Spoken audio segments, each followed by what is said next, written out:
کیا عورت تراویح کی امامت کرا سکتی ہے؟ نہیں کرا سکتی.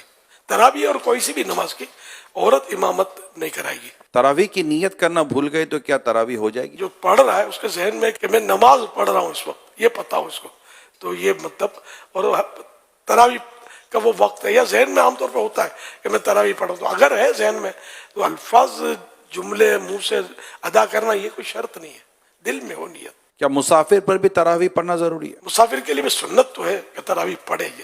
اب تو سفر بہت آسان ہے. اسے کیا تراویح میں ہر 2 رکعت کے بعد جو بیٹھتے ہیں وہ فرض ہے؟ 4 رکعت کے بعد بیٹھنا مستحب ہے، اور نہیں بیٹھا تو کوئی گناہ نہیں ہے.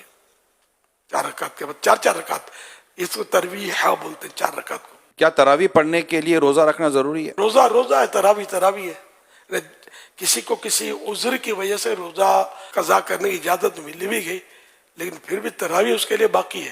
جو سنت موقع ہے اور وہ ادا کرنے کی طاقت ہے، اور کوئی یہاں بھی رکاوٹ ایسی نہیں ہے، تو تراویح تو اس کو پڑھنی ہے. محلے کی مسجد چھوڑ کر دوسری مسجد میں تراویح پڑھ سکتے ہیں؟ بہتر یہ ہوتا ہے کہ اپنے محلے کی مسجد میں بندہ پنجگانہ نمازیں پڑھے، لیکن جہاں جمعہ ہوتا ہے تو وہ جمعہ پڑھے گا.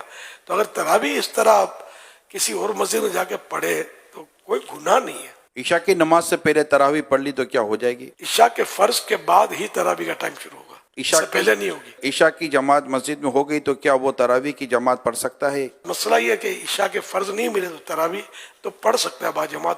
بہتر یہ کہ وطر با جماعت نہ پڑھے. عشاء کے فرض تو میرے پڑھنے ہوں تو انڈرسٹوڈ ہے، تو ابھی عرض کیا کہ عشاء کے فرضوں کے بعد ہی تراویح کا وقت شروع ہوتا ہے. کیا وطر کے بعد تراویح پڑھ سکتے ہیں؟ پڑھ سکتے ہیں. کیا نابالغ بچے کے پیچھے تراویح پڑھی جا سکتی ہے؟ نابالغ صرف نابالغوں کی امامت کر سکتا ہے، بالغ اس کے پیچھے پڑے گا تو بالغ کی نہیں ہوگی. تراویح کا آخری وقت کب تک ہے؟ صبح صادق تک، جب روزہ بند ہوتا ہے نا، سحری کا ٹائم ختم ہوتا ہے، اس وقت تک تراویح کا ٹائم بھی ہوتا ہے. دعائے تراویح یاد نہ ہو تو وہ کیا کرے؟ دعائے تراویح یاد ہو تو پڑھے اچھا ہے، نہیں پڑھتا کوئی گناہ نہیں ہے. درود شریف پڑھے اس وقت، کوئی بھی ذکر و اذکار کرے. پھر فرض چپ بھی بیٹھا ہے تب بھی کوئی گناہ نہیں ہے اس پر.